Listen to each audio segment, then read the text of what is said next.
Good evening. It's Tamara Leach here with Rebel News, and we are in Shaunavon, Saskatchewan tonight for the first Saskatchewan Prosperity Project meeting in the community of Shaunavon. Now, the Saskatchewan Prosperity Project is very much modeled after the Alberta Prosperity Project, and their mission is to go around the province and educate everyone on the pros and the cons and the steps to achieving an independent Saskatchewan.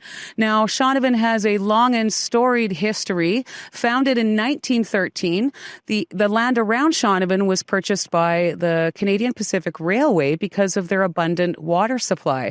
Now, their water supply was the best tasting and very pure. So much so that in 1939, when King George VI and a young Queen Elizabeth visited Shaunavon on the Royal Train, they were shipped water from the Saskatchewan wells. Now, also, another interesting fact about Shaunavon is that it became the first boom town in Canada when in 1913 they sold a bunch of parcels of land here. So Shaunavon, Saskatchewan became the first community in Canada to go from a village to a town in less than 1 year. So we are going to go inside and see. It looks like we got a heck of a crowd out here tonight. There's lots of vehicles, so we're going to go inside and see what everyone's up to. That we don't have. So they're trying to figure out the legal pathway, to get the things in place. We, of course, are accountable for. This is about Saskatchewan of the Joint Confederation. We desire that the great trail of the prairie shall reach our own people in the east, to build up our boundaries and the workshops of Eastern Canada and contribute in every way to its prosperity. What's wrong with that picture? Whose prosperity?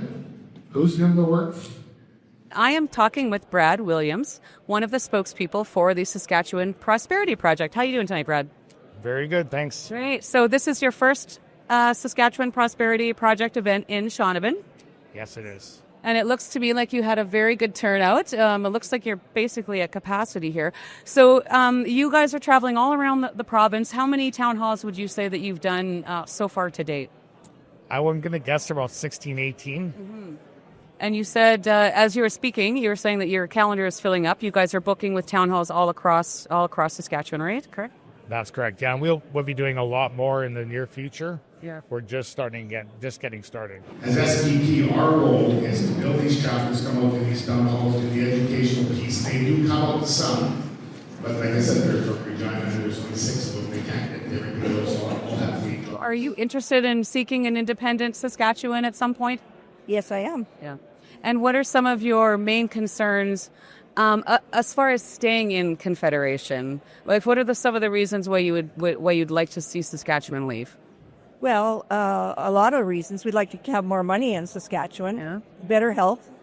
The health system is terrible. Takes us a long time to see a doctor and get in to do anything else.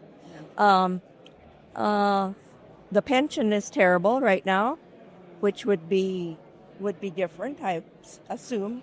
We have all the minerals and oil and forestry and fresh water that we can't use, we can't access because the federal government says you can't do that. Mm-hmm.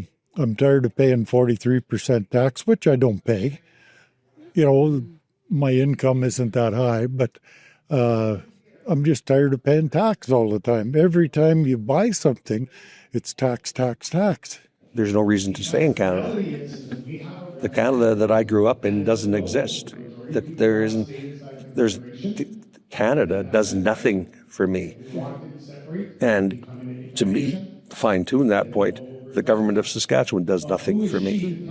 The town, it costs more money every time they start a loader or start a truck. They pay their men, they have to pay them a living wage. I don't begrudge them that.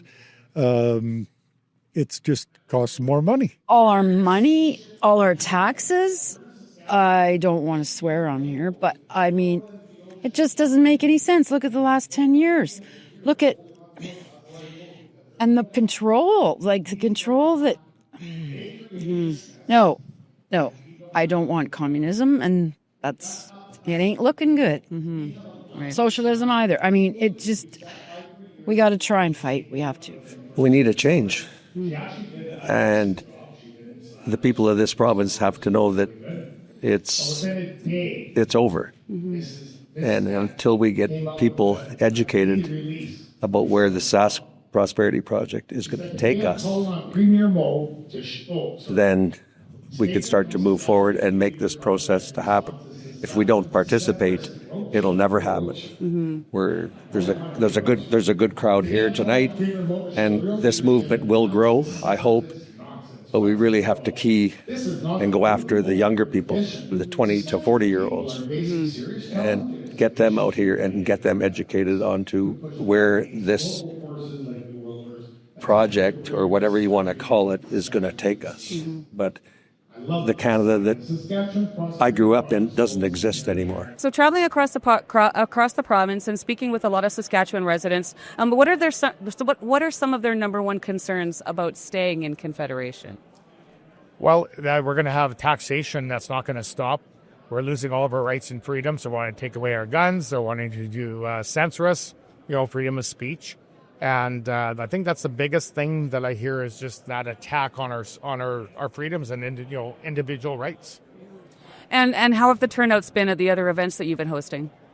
Very good, actually. I've been actually surprised. For doing the first town hall, most people don't even know we're out there. Right. And we're already getting good turnout. So once we get everything up and running the way I want it to get that base, and we hit everything with the ground running with lots of town halls, it's going to explode and it's going to be really nice. But it's great to see the people come out and giving them hope, because right now nobody has hope. I drove 150 kilometers to be here because I know it's important for this to succeed. We have to participate, and I'm pretty positive it'll grow. Things Brad is working on, he knows things that he has to work on in the future, but unless the people in this province get involved and want change, it won't happen. If they get involved and they want it, it will happen.